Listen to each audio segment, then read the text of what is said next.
Vale, por tanto, hay algo mm, muy importante a destacar, ¿vale? El programa de activación conductual breve para la depresión tiene algunos puntos en común con el programa acción, que también podríamos hablar del programa versión depresión infantil de Lewinson, que reconozcamos que Lewinson era del enfoque conductual en los diferentes modelos explicativos y también en cuanto a tratamiento de la depresión. El programa de acción y el programa de Lewinson, insisto, el modificado para niños, ¿vale? Se ve en terapia de conducta en la infancia y encuentro que estos dos programas tienen bastante en común, sobre todo el programa de acción que se ve con mayor profundidad en el libro, tiene bastante en común con el programa de activación conductual breve. Lo que yo encuentro que tienen en común, vale, que ambos se basan en la falta de reforzadores. En el programa de activación conductual breve, ya recordemos que en el vídeo anterior del canal en el que, bueno, titulo depresión y hablo de terapia cognitivo-conductual, la depresión y en evaluación clínica, ya mencioné el modelo explicativo, ¿vale? Digamos que pertenecía al enfoque contextual y cómo la falta de reforzadores, la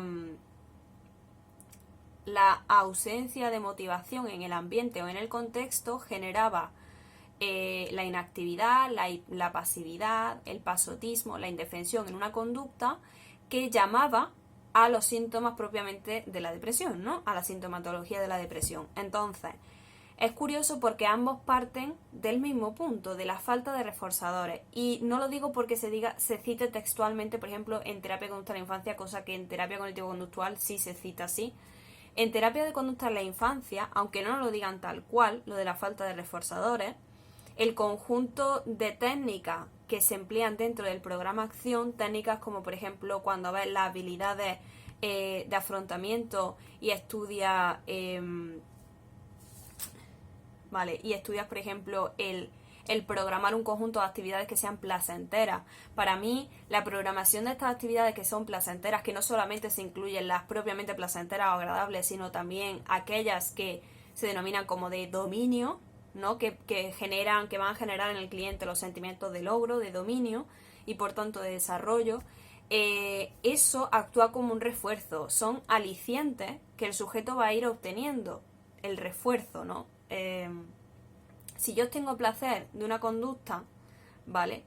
Y al mismo tiempo, realizando esa conducta, no solamente obtengo placer, sino que compruebo que el estado de ánimo que tengo constante depresivo, que frustra, que me duele y que me hace muchísimo daño, disminuye, ¿vale? O incluso puede llegar a verse sustituido directamente por ese estado de alegría, de felicidad, de energía, de satisfacción, pues es posible que esté reforzando que yo tenga conductas justamente opuestas a las conductas depresivas, ¿no? Conductas. Pues de la misma manera que en el programa Acción para la Depresión Infantil la propuesta es programar actividades placenteras además de dominio o que generen sentimiento de logro, en el programa de activación conductual breve tenemos la propuesta de practicar más actividades que generen placer y satisfacción en el cliente, ¿vale? No solo eso, en el programa de acción hay un conjunto añadido, por ejemplo, el entrenamiento en habilidades sociales y tal, de técnicas de entrenamiento, o el programa de autorreforzamiento, o sea, el entrenamiento en autorreforzamiento son técnicas que están cultivando de alguna manera refuerzo.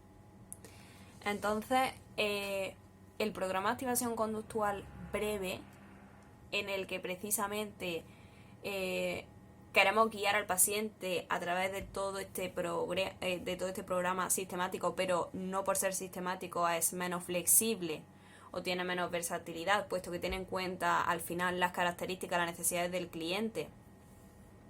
Lo que queremos es guiarle y motivarle a que realice actividades que sean saludables y que deje de realizar prácticas o conductas que no son saludables, que son desadaptativas. Estamos hablando de las conductas depresivas.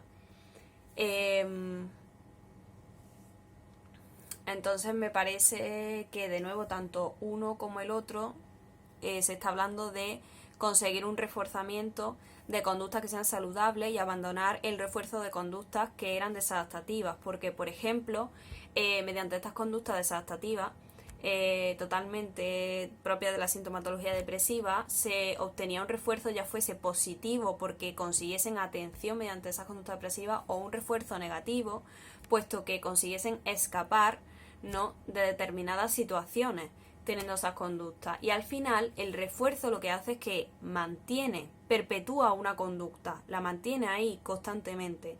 Y nosotros lo que queremos, ya sea mediante este programa o mediante otros, cuando se habla de reforzar conducta, precisamente buscamos no reforzar las conductas depresivas, reforzar las conductas saludables. A través de los 6 módulos que vamos a ver y que se ven con el cliente entre 10 y 12 sesiones, van a quedar, cada uno de los objetivos se van a cumplir. El primer objetivo, que considero que es, importantísimo, sería entender por qué, no el por qué, por qué se mantienen las conductas, que el por qué se mantienen las conductas iría encadenado a ¿para qué se realiza la conducta?, ¿no? ¿Para qué realizan esa conducta depresiva los clientes? Entonces hay que comprobar qué tipo de refuerzos tienen a cambio, si es un refuerzo positivo o si es un refuerzo negativo. Si el refuerzo positivo es la atención y el refuerzo negativo entendiendo por escape o evitación. El proceso de activación conductual se va a iniciar desde el primer momento. El objetivo desde el principio de este programa es ir incrementando, aumentando esas actividades que resultan placenteras y que queremos precisamente que sustituyan a las actividades que son totalmente desadaptativas y que hablamos precisamente de las conductas depresivas. Queremos también que esas conductas saludables sean reforzadas, porque si no se obtiene refuerzo mediante una conducta saludable y seguimos obteniendo refuerzo mediante una conducta depresiva, ¿qué seguiremos haciendo? La conducta depresiva.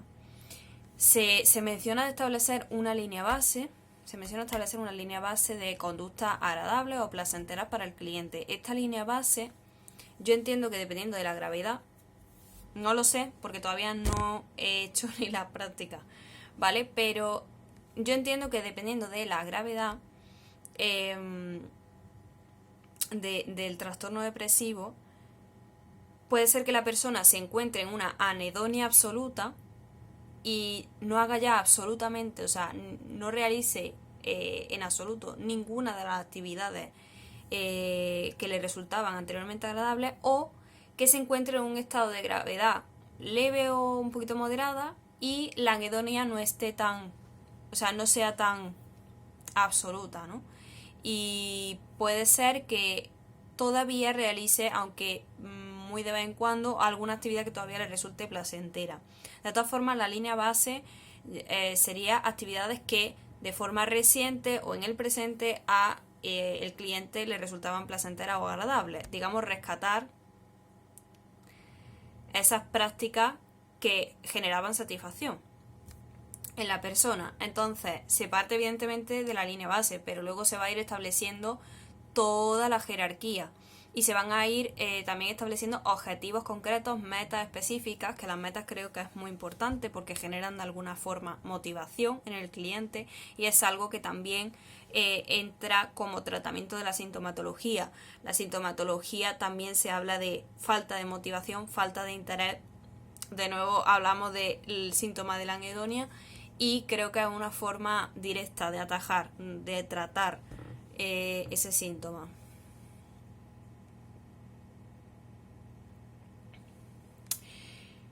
En el caso de la depresión infantil se mencionaba en el apartado de habilidades de afrontamiento y la programación de actividades placenteras o agradables, se mencionaba que era muy importante que el niño estableciese la relación de cuando yo realizo una actividad que es placentera disminuye el estado de ánimo depresivo.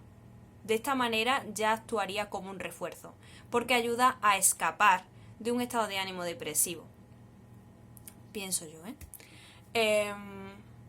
Entonces se elaboraría toda una jerarquía de actividades, se establecerían los objetivos específicos de la intervención y se realizarían programaciones semanales.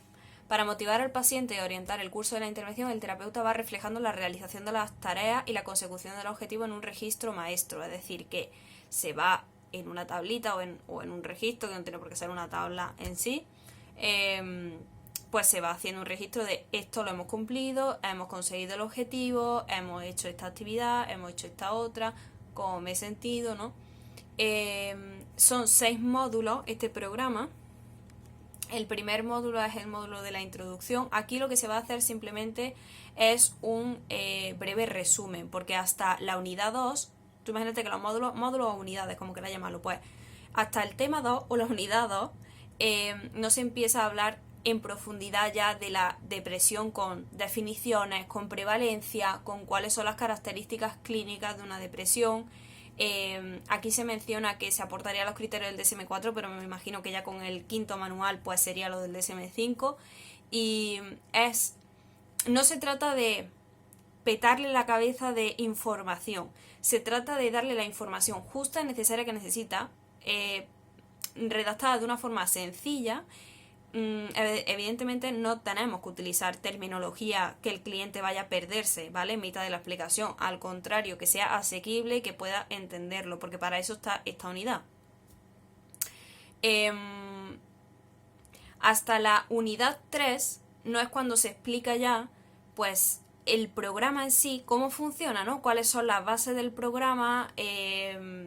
Se hace una aproximación, como bien dicen aquí, conductual y contextual. El objetivo es producir cambios en el entorno de la persona, producir cambios junto con el entorno de la persona en el comportamiento, y que con cambio en la persona y en su entorno mejoraría y reduciría la sintomatología depresiva.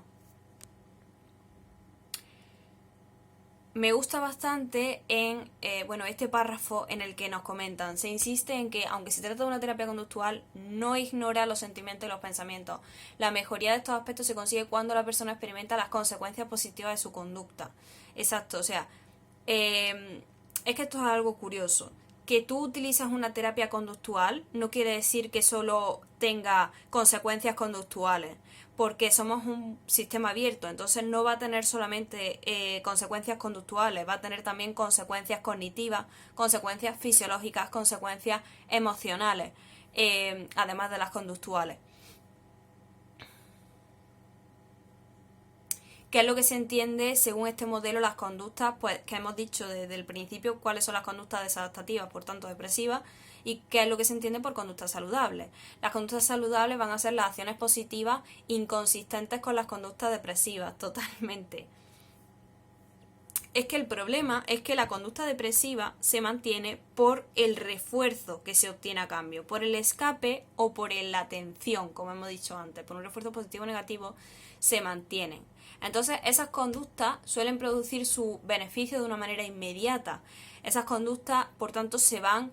Si yo el beneficio, esto es, conductista al máximo, ¿vale? Si yo el beneficio lo obtengo de manera inmediata, haciendo esta conducta, entre la conducta A, que los tengo de manera inmediata, y la conducta B, que los tengo a largo plazo, ya te digo yo que la mayoría escogería la conducta A de manera inmediata. Aunque a largo plazo vayas a obtener más. Tú siempre mira lo más próximo.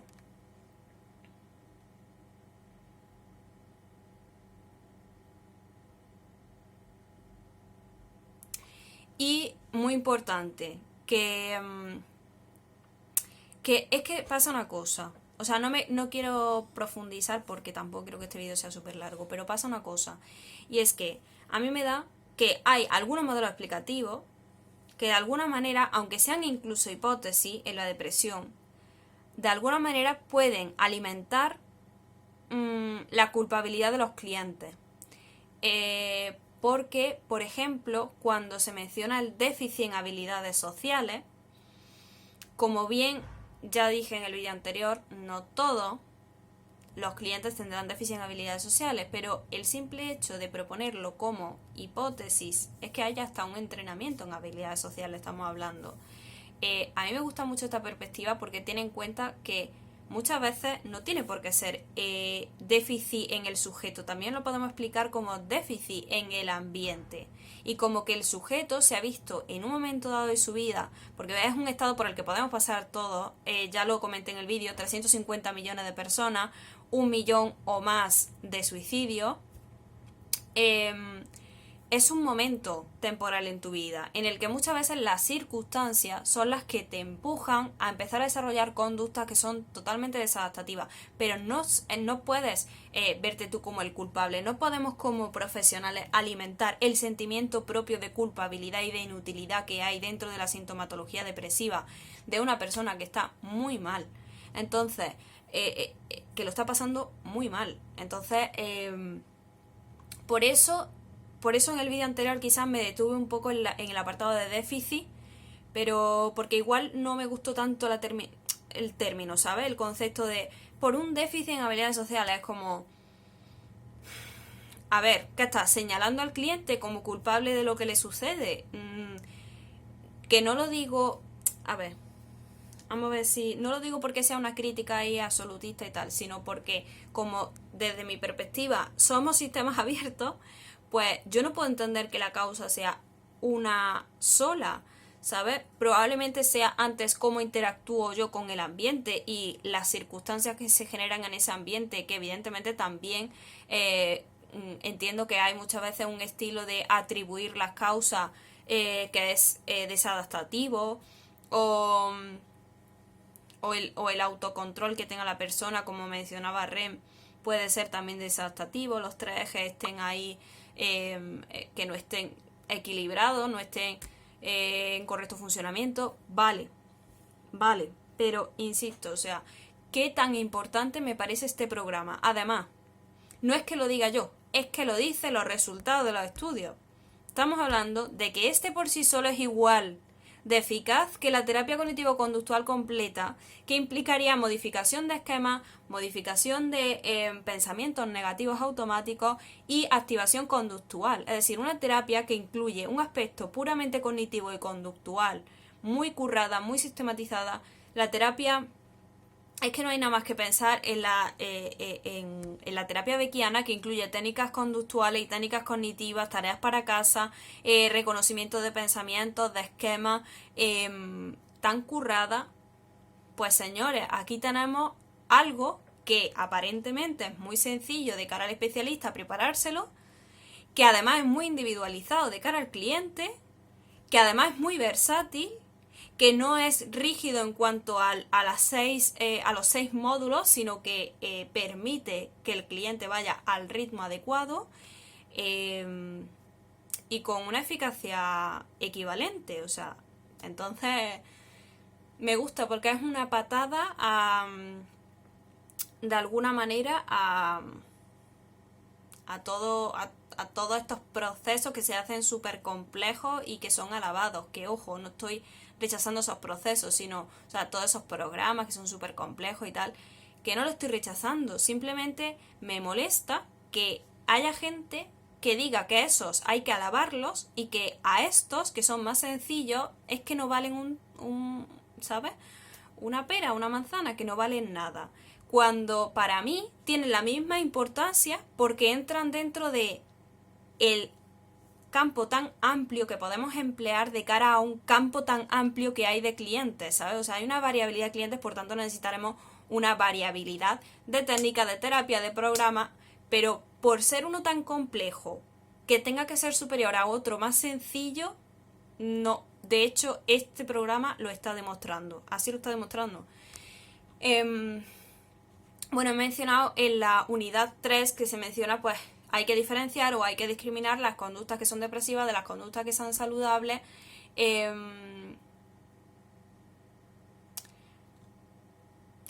Y muy importante, que yo esto lo voy a subrayar, lo voy a subrayar ya.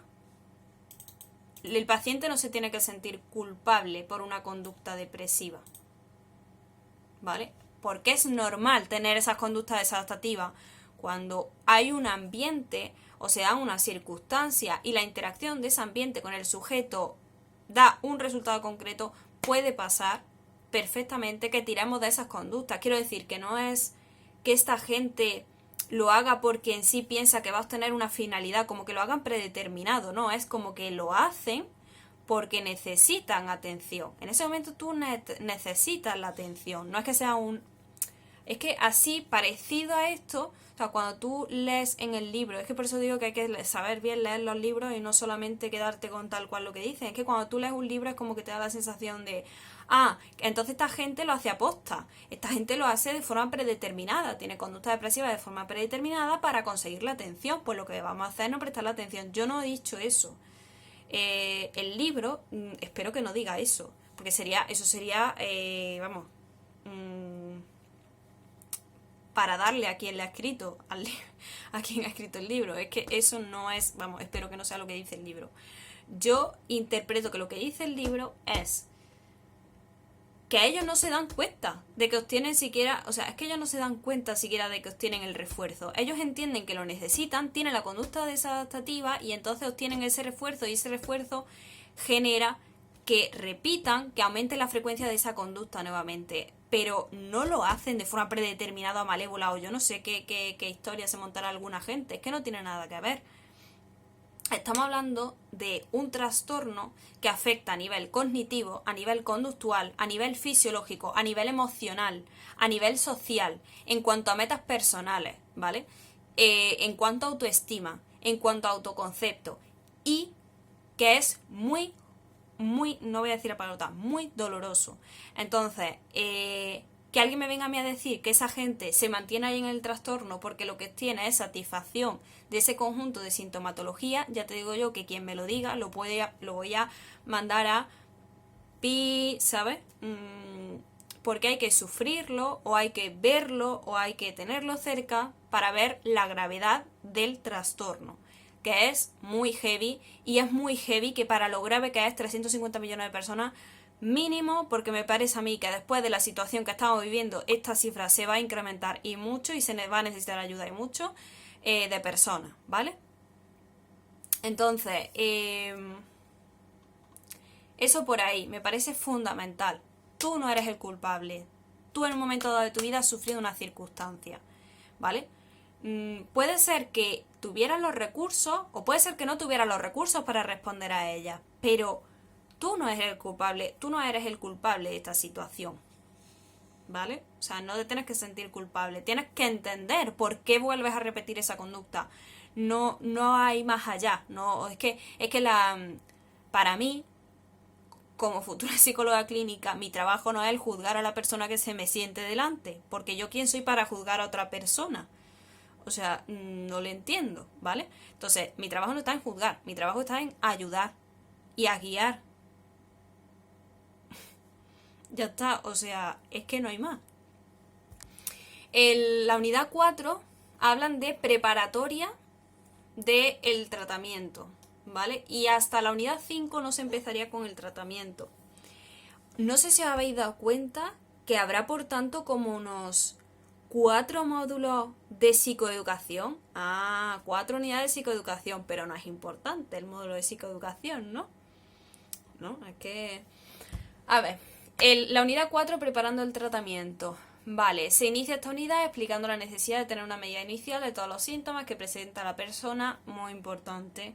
El nivel de gravedad, la forma en la que interfiere la vida cotidiana, que nos pensamos que todos los que tienen un diagnóstico de trastorno depresivo mayor, todos van a ser iguales. Ya quien piense eso, que se meta ya a hacer las prácticas clínicas y que se dé cuenta ya antes de continuar con su carrera.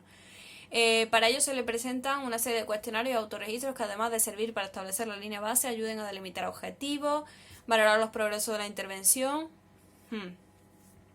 ¿Cuáles son los que se utilizan? El registro de actividades realizadas, que realiza el paciente a diario, importante, y un cuestionario. Se cumplimenta el principio de la intervención para establecer la línea base de los síntomas depresivos y luego cada 2 semanas para evaluar la evolución de dichos síntomas. Tengo un problema ahora mismo. Y es que yo me lo he estudiado como BDI2. No sé si es una rata del libro o este es otro cuestionario diferente. O sea, este no es el cuestionario de la depresión de Beck 2, o sea, la versión española. Ya me voy a liar. Vamos a ver. Bueno. Debería de hacer un directo estudiando, porque así las respuestas las obtendría antes, porque seguro que cualquiera me contestaba ya. Es que, vamos a ver. Vale, pues lo he mirado y es el BDI2, o sea, es el que yo había pensado que era, el inventario de la depresión de Beck, pero la versión española. Es que en NES viene BID, así que a los que estéis estudiando con NES, que sepáis que es una errata. Afortunadamente, como también estoy subrayando el libro, pues he visto que sí, que era BDI2. Así que nada. Vale, pues menciona que para preparar el tratamiento se va a utilizar un cuestionario que además cada 2 semanas va a permitir comprobar cómo llevamos el tratamiento, ¿vale? Y registro de actividades realizadas que además estos registros lo va a realizar el paciente a diario. Que también te digo una cosa, si es necesario un entrenamiento en autorregistro, tampoco creo que habría problema, vamos, de añadirlo.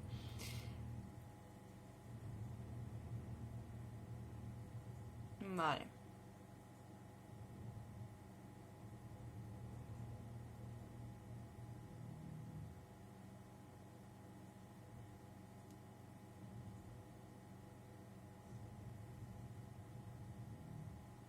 Fíjate que es bastante curioso porque lo primero que se hace antes de empezar incluso a que realice prácticas agradables es solicitar al paciente que hay una semana que tiene que seguir comportándose como lo hace y haciendo un registro de esas actividades que va a servir por un lado para que el paciente se dé cuenta de que la actividad que tiene no es tanta como la que pensaría, ¿vale? Y también para establecer relaciones de qué es lo que me hace, ¿vale? O sea, las relaciones entre las conductas y las consecuencias. Las conductas y las consecuencias. De hecho, es algo que tendríamos que haber explicado ya en la unidad 3, si no me equivoco. En el libro, de hecho, te lo comenta, te dice que es necesario en la unidad 3 que se vea los principios básicos del conductismo operante. Vaya, para también ayudar a discriminar entre conductas saludables, conductas perjudiciales o desadaptativas y el por qué se mantienen las desadaptativas.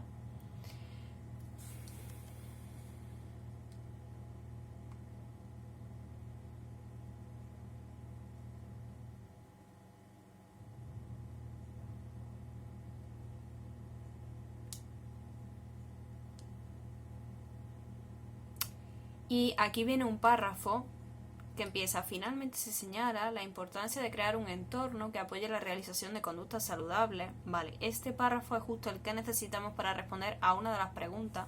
Estoy haciendo una recopilación de preguntas de exámenes de años anteriores. He empezado por el 2016. La primera pregunta es de la indefensión aprendida de Seligman, la segunda de la revisión de REM de 1995 y la tercera justamente menciona el programa de activación conductual breve y dice así: en el programa de activación conductual breve para el tratamiento de la depresión, para ayudar a crear un entorno que apoye la realización de conductas saludables, es conveniente que el paciente pida a sus allegados que: apartado A, no le dejen hablar de las cosas que van mal en su vida. Apartado B, dejen de prestar atención a cualquier intento de comentar experiencias positivas. Apartado C, las dos anteriores son correctas. Vale, según el párrafo.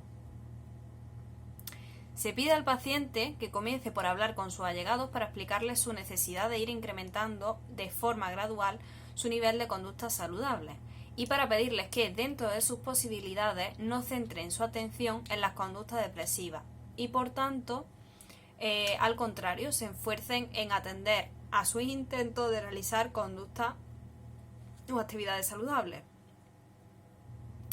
También podemos pedir a los familiares o amigos elegidos que refuercen con atención o privilegio previamente acordado cualquier intento de realizar esas conductas saludables que se acuerden. y que castiguen, retiren atención o algún privilegio previamente acordado la realización de conductas depresivas, es decir, conductas que se quieren, evidentemente, con este programa eliminar, disminuir, a tomar viento. Queremos que vayan esas conductas. Por tanto, la respuesta, no le dejen hablar de las cosas que van mal en su vida.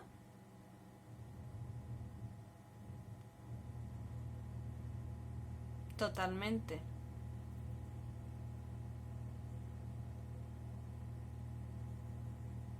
Es que dice, para pedirle dentro de sus posibilidades, no centren su atención en las conductas depresivas y se esfuercen en atender a sus intentos de realizar las conductas saludables.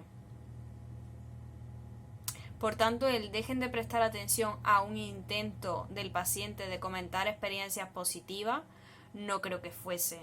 Yo creo que, en todo caso, que no le dejen hablar de las cosas que van mal en su vida, porque que dejen de prestar atención a cualquier intento de comentar experiencias positivas si lo que tú quieres es que aumente las conductas saludables.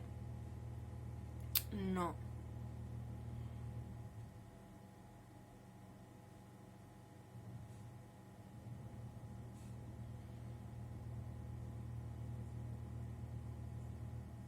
Es que, vamos a ver, no sé dónde lo leí, yo no sé si fue en Psicología de la Personalidad, ya, no sé dónde lo vi, pero que yo recuerde,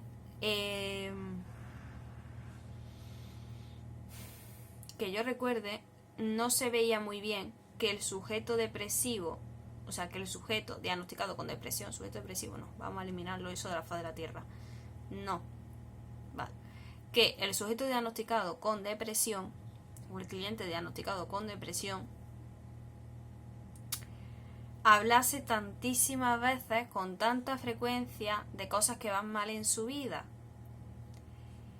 Eso no era del todo positivo. Vamos, yo tampoco lo veo del todo positivo. Otra cosa es que te haya ido mal en un momento dado y comentes, pues me ha pasado esto y esto y esto. Lo eches, te quedas tan a gusto, tan tranquilo y a lo siguiente. Es que el problema es que hablen y hablen y hablen y hablen solamente de acontecimientos de es que me pasó esto y es que lo pasé muy mal y es que no sé cuánto y luego otra vez a los 5 minutos y es que tal cual porque es que nada me va bien en la vida porque no sé qué, es que eso no creo que ayude a la persona.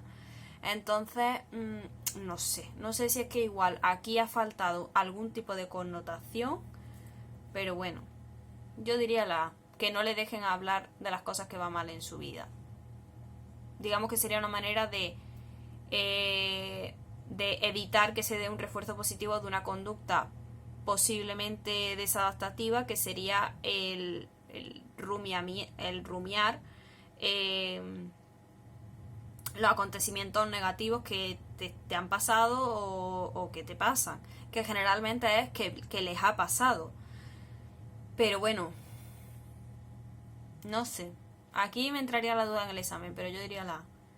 Porque que dejen de prestar atención a un intento de comentar experiencias positivas, pero es que comente una experiencia positiva sería, o sea, si tú refuerzas que comente una experiencia positiva, eso sería, o sea, estaría reforzando una conducta saludable, ¿no? O sea, a mí me da que tiene que ser la A, ya está, nos quedamos con la A. Si alguien lo sabe, que me lo diga. Bueno, lo he mirado en el libro y evidentemente sí había alguna connotación, y es aquí lo del 25%. A ver. El paciente le puede pedir a los familiares o amigos con los que más contacto tenga, cuando conversen con él, no le dejen hablar de las cosas que van mal en su vida, que le dediquen a ese tema el menor tiempo posible, no más del 25% de su tiempo a hablar de ese tema, ¿vale? Por eso, a ver, que no es que esté mal redactada la pregunta, ¿vale? Pero sí que igual faltaría lo de no más del 25% de su tiempo en el apartado A, ¿sabes? Porque, a ver, si una persona ha tenido un mal día, ¿qué vas a hacer? ¿Le vas a decir que no, que se lo coma para ella sola o para él solo? O sea, si tiene que comentarlo en un momento dado y echarlo fuera, ¿sabes? Y comunicarse y expresarse y dejar los pensamientos negativos fuera, pues como dicen en RE, mejor fuera que dentro. Ahora, que le dedique más del 25% de su tiempo también lo veo peligroso. Entonces igual me hubiera faltado aquí lo de no más del 25% de su tiempo. Pero bueno, ya está. O sea, eso es... Vamos, o sea, y la unidad 5, que se titula Empezando, pues lo primero que tenemos que hacer es identificar las actividades potenciales, que de hecho hay hasta 10 áreas. No, en serio, hay hasta 10 áreas. Relaciones familiares, relaciones sociales, relaciones íntimas, educación, formación, empleo, profesión, aficiones, tiempo libre, voluntariado, actividades políticas, salud, espiritualidad. Yo no sé si las actividades políticas a esta persona le van a venir bien, ¿eh? Salud, espiritualidad, aspectos psicológicos.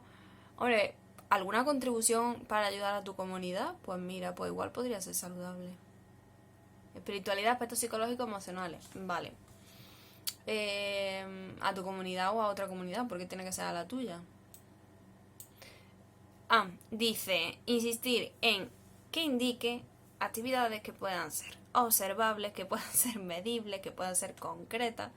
Me parece súper importante cuando mencionan que hay que separar la actividad a corto plazo de la actividad a largo plazo. De hecho, para asegurar el éxito inicial es conveniente incluir 3 actividades saludables que ya la persona todavía esté realizando, o sea, todavía esté presente en su vida esa actividad. Y en total el paciente debe seleccionar 15 actividades anotando el grado de dificultad del 1 al 15.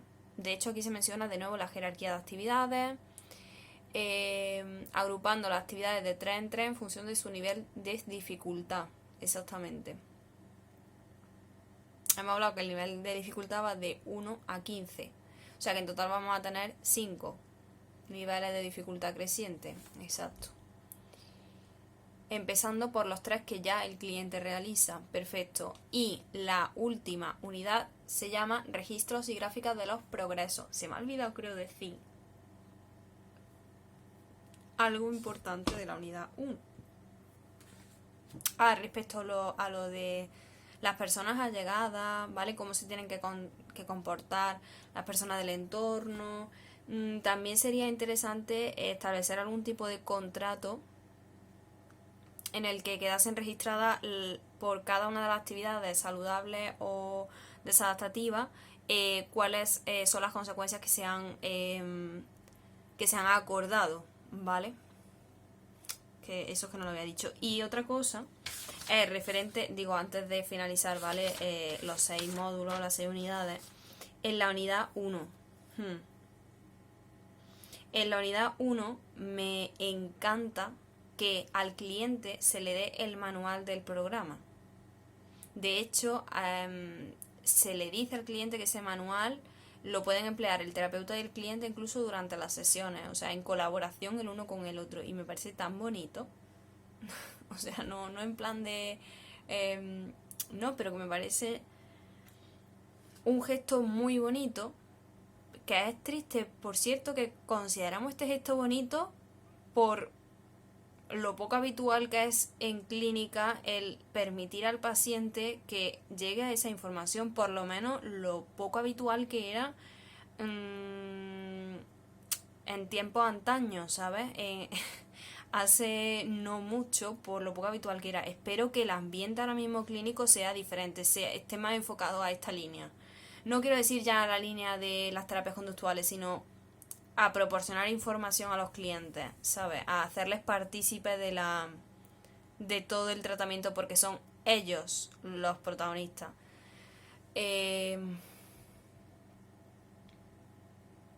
Entonces eso es lo que quería resaltar de lo de la unidad 1, ¿vale? Y entonces, continuando y bueno, acabando también, finalizando con la unidad 6 de este programa de activación conductual, ¿cómo se registra? Vale, hay 2 tipos de registro. Uno es el registro maestro de actividades y otro es la programación semanal de actividades. Porque las metas parciales permiten alcanzar a corto plazo una consecuencia, ¿no? Alcanzar algún resultado. Y vamos, preferimos fomentar conductas saludables que impliquen una recompensa, la obtención de una recompensa más bien inmediata que a largo plazo. De lo contrario, es probable que las conductas depresivas, la frecuencia de las depresivas siga siendo superior a la frecuencia de las conductas saludables. Entonces, bueno, por un lado tenemos el registro maestro. Aquí vamos a tener las mismas actividades que en la programación semanal, ¿vale? La diferencia es que en el registro maestro es la idealización de esa semana, ¿sabes? De actividades. A ver cómo lo digo, es como lo ideal, lo que a mí me gustaría es levantarme, por ejemplo, en el caso del libro, levantarme antes de las 12 de la mañana, los 7 días de la semana, es decir, 7 veces, ¿no? En frecuencia respecto a la semana. Entonces eso sería como lo ideal para el individuo, ¿no? Y otra cosa es lo que prevé que va a pasar, que por ejemplo es como de, pues yo estimo que me parece a mí que lo voy a conseguir, pero 4 veces a la semana. Y eso es lo que va a ir en la programación semanal de actividades, ¿vale? Que es otra tablita. A mí me gusta mucho esto porque me suena a cuando ves las terapias de exposición.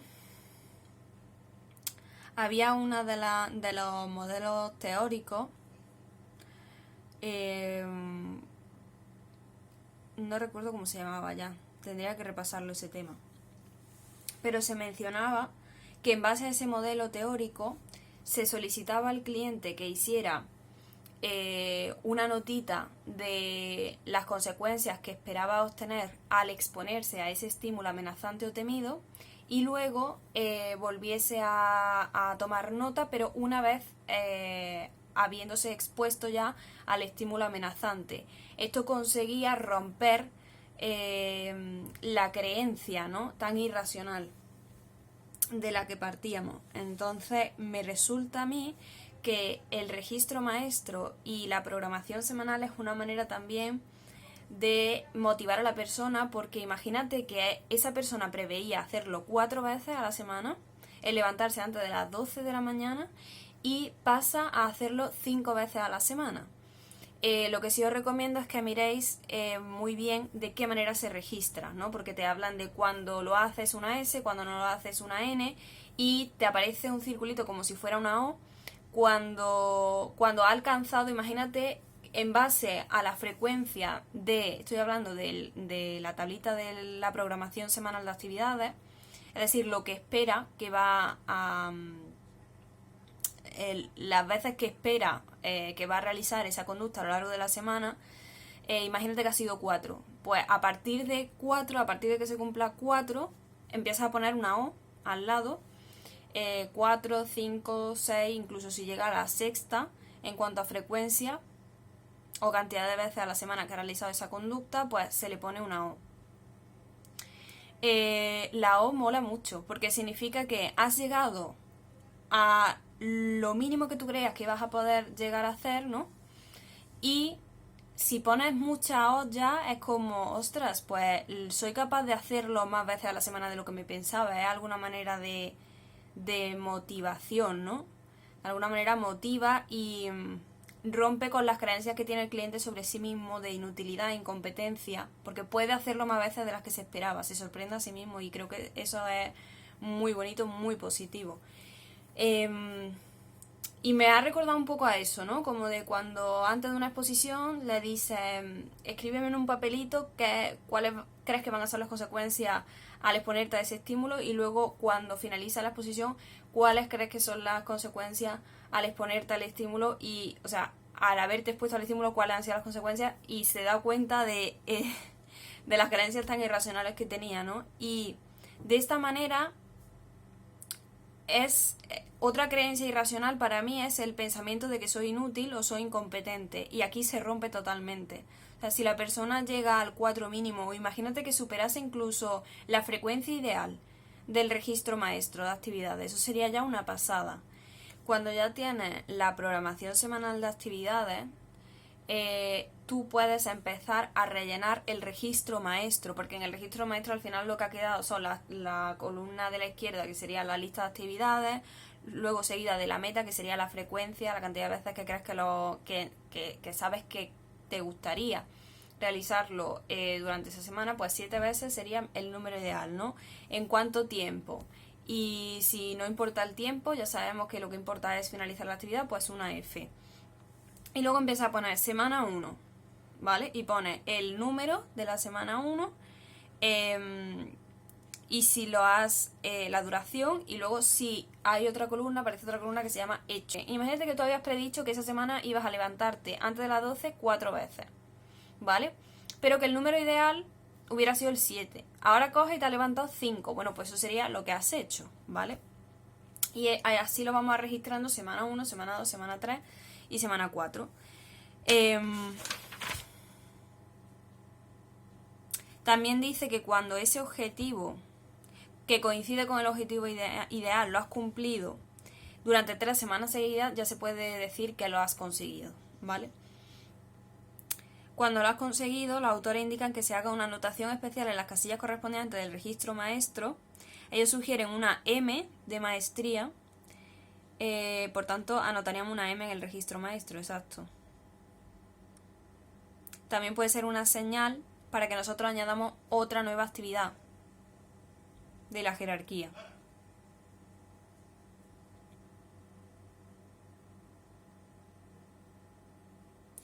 Recompensar los progresos, creo que tiene que haber una... ¿Cómo lo diría yo?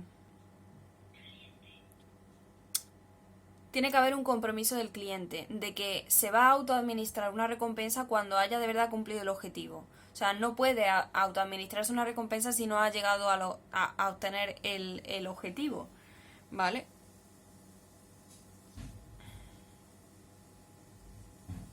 Y referente a las gráficas, se mencionan que hay dos gráficas. Una en la que se refleja semana a semana el número de actividades que se han ido realizando, y que esta gráfica exactamente se va a poner o a situar en el eje, en el eje Y, en el eje vertical, el número de actividades completadas en intervalos de 2 en 2, y en el eje horizontal las semanas de una en una. Pero esto sería una de las gráficas, porque hay otra de las gráficas que me parece también fundamental y que comprobaría la eficacia o no eficacia o progreso de dicho tratamiento, que sería la gráfica del BDI2, porque este inventario se hace en un inicio para ver cuál es la sintomatología, ¿no? La intensidad y tal de la sintomatología, qué tipo de sintomatología, la frecuencia, la gravedad, y una vez lo hemos administrado, este inventario, a las 2 semanas siguientes de la primera administración del inventario del BDI2, se le vuelve a administrar para comprobar si está habiendo una mejoría. Recordemos que tenemos hasta 4 semanas.